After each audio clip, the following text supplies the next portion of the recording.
Hello, I welcome you to the 8th lecture on the visit of Balkh in the expanse of history. Today's topic is the cultural situation of Balkh after Islam. After the rise of Islam, for the first time, the Arab forces under the command of Al-Ahnaf ibn Qais Tamimi entered Balkh, and since then, Balkh became part of the Islamic realm. In the Islamic era, Balkh maintained its historical position and have offered countless scientists, writers, poets and mystics to the world of humanity. At the Umayyad dynasty, 749-660 AD, there were revolts against the Umayyad government in Balkh, which was suppressed each time by the Arab army. One of the national heroes of Balkh and Aryana, Abu Muslim of Khorasan, who was in the present-day city of Saripul, from the addition of Balkh at that time, began to fight against the Umayyads and finally liberated Balkh and other cities of Khorasan, present-day Afghanistan. Eventually, he captured Damascus, the capital of the Umayyads, and on November 28, 749, overthrowing the Umayyads and leading the Abbasid dynasty to the caliphate, he became the governor of Khorasan. During the Abbasids, the culture-loving Barmakids family of Balkh gained a lot of influence in the Islamic Caliphate. This family has done countless services in spreading knowledge and popularizing indigenous and Aryan culture of Balkh. The family is traceable back to the hereditary Buddhist administrators of the Buddhist monastery of Navavihara or Naubahar, west of Balkh. It is said that he accepted Islam at the end of Umayyad reign. According to the narratives, Barmak was the nickname for the Buddhist administrators of Naubahar monastery, and the last Barmak's name was Jafar, to whom Barmakid's family relate. The important names of the family were Khalid ibn Barmak, his son Yahya ibn Khalid, and Yahya's two sons, Al-Fadl and Jafar. The important members of this family were Khalid ibn Barmak and his son Yahya ibn Khalid, and the two sons of Yahya, Fadl and Jafar, all of whom were famous for their creed, knowledge and all kind of virtues and moral values. Khalid was one of the commanders of a Muslim Khorasani's army who joined the service of Abul Abbas Safa after the decline of the Umayyad government and was assigned to the position of minister. Yahya ibn Khalid, who was the mentor and supporter of Harun al-Rashid, gained greater power and influence during the time of Harun.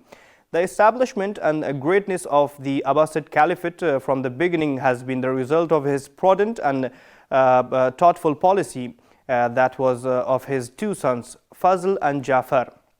Yahya, who was always a supporter of science and knowledge, encouraged scholars, artists and philosophers. He also liked religious and moral topics very much, and with a good sense of honor, he assembled Muslim jurists, free thinkers and scholars together and engaged in philosophical discussions. It must be admitted that foreigners, especially the Balkhis, have been the founders of this organization and the producer of this glory. Not only Yahya and his family were originally from Balkh or Khorasan, but most of their acquaintances, kin and relatives were also Khorasani. The revolution that brought the Abbasids to the position of caliphate can be interpreted as the reaction of East Asia against West Asia.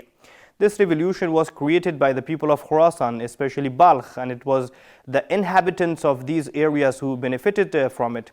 However, the Abbasids plotted to destroy the Balkh Barmakids family just as they had killed Abu Muslim Khorasani. In 822 AD, Tahir Pushangi declared the independence of Khorasan in Herat, and since then to the Samanids period in Balkh, local rulers called Al-Dawood ruled the region. During the reign of Asad ibn Abdullah ibn Asad al-Qasri, he moved the capital of the emirate of Khorasan from Marv to Balkh for a while, and this led to the prosperity and redevelopment of Balkh. Islamic geographers have mentioned the prosperous Balkh in the 3rd and 4th centuries AH and have called it Ummul Bilad of Khorasan or glorious Balkh, which was equal in size to Marv and Herat. Important environs of Balkh included Bamiyan, Badakhshan, Faryab, and etc. The city of Balkh had 6 gates, and the Jami Masjid was in the center of the city, surrounded by markets. The people of Balkh are also considered the most noble people in all Khorasan, Iraq, and India. Greater Khorasan witnessed a great change in the 3rd century AH, 9th AD. At this time, a local dynasty called the Samanids ruled the region. This peasant family had a great impact on the challenges in Khorasan.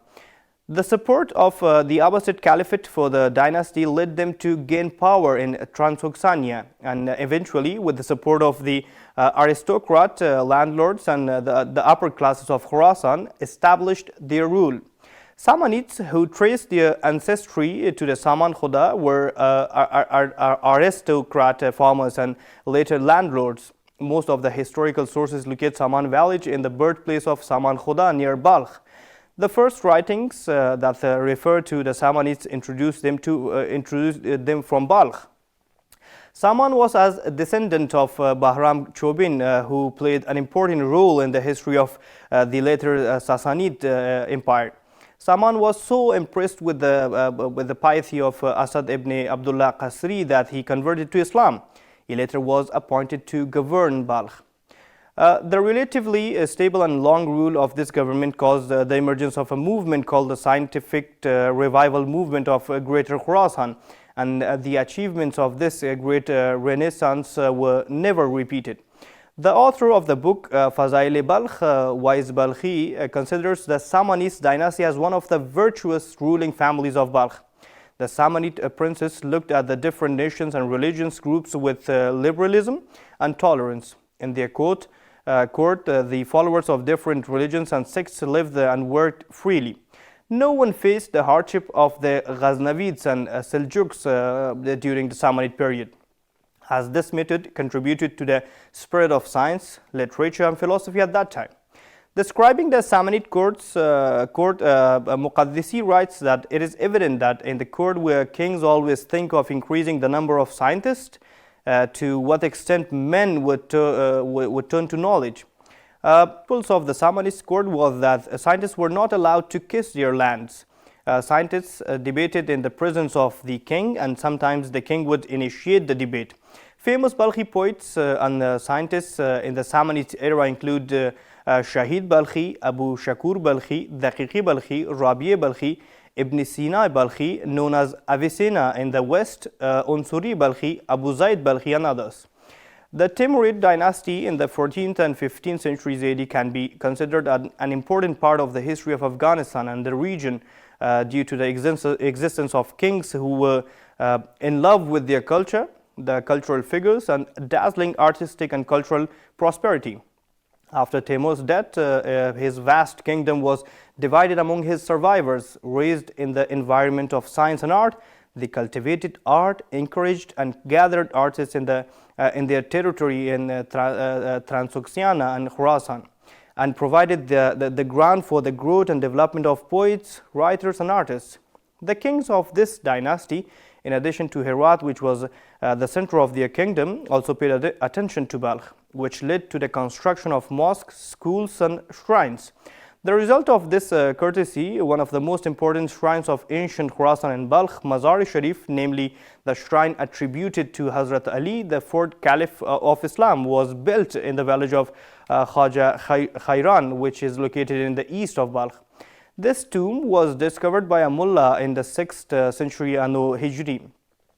According to another narration, Hazrat Maulana Nuruddin Abdul Rahman Jami, may God have mercy on him, discovered this issue and entered the underground dome to Khaja Khairan school and visited the blessed body of Hazrat Ali. After this incident, Maulana Abdul Rahman Jami, Sultan Hussain Baiqra, and Amir Ali Sher Nawai and several other people close to the Sultan went to the lower dome and visited the blessed body of Hazrat Ali. After this, Sultan Hussain Mirza summoned the most proficient engineers and architects from Herat, Samarkand, Bukhara, and Balkh and made the exciting architecture of the holy shrine in 885 Anno Hijri, 1451 AD. Since then, it has been repaired and renovated many times and has caused a significant development of the city and turning it into the capital of Balkh province. Each year, hundreds of thousands of pilgrims visit this shrine to pay their respect. After the discovery and the construction of the tomb of the greater commander-in-chief of Islam, Hazrat Ali, Nowruz was also celebrated in Mazar-e-Sharif from the Timurid period onwards. The ancient Nowruz festival, by passing through the maze of history, has continued and revived its way to the present era. People have mixed this celebration, the beliefs, legends and anecdotes, and launching traditional gatherings in the form of religious rites. They practice local and indigenous customs and traditions and hold it all over the country with the same ancient glory. The Red Flower Festival is a name that has been associated with the city of Mazar-e-Sharif and has been revived as well. This celebration starts from March 21st, the first day of Farwardin of each year, and lasts for 40 days. Hundreds of thousands of pilgrims and Imam Ali's admirers from all over Afghanistan and other countries gather and give their prayers and blessings in the ceremony of raising the Jahan Dabala around the Blue Mosque, Hazrat Ali's tomb. With this, we come to end for now. Please keep checking for our next lectures on edicts. Thank you for being with me in this lecture as well.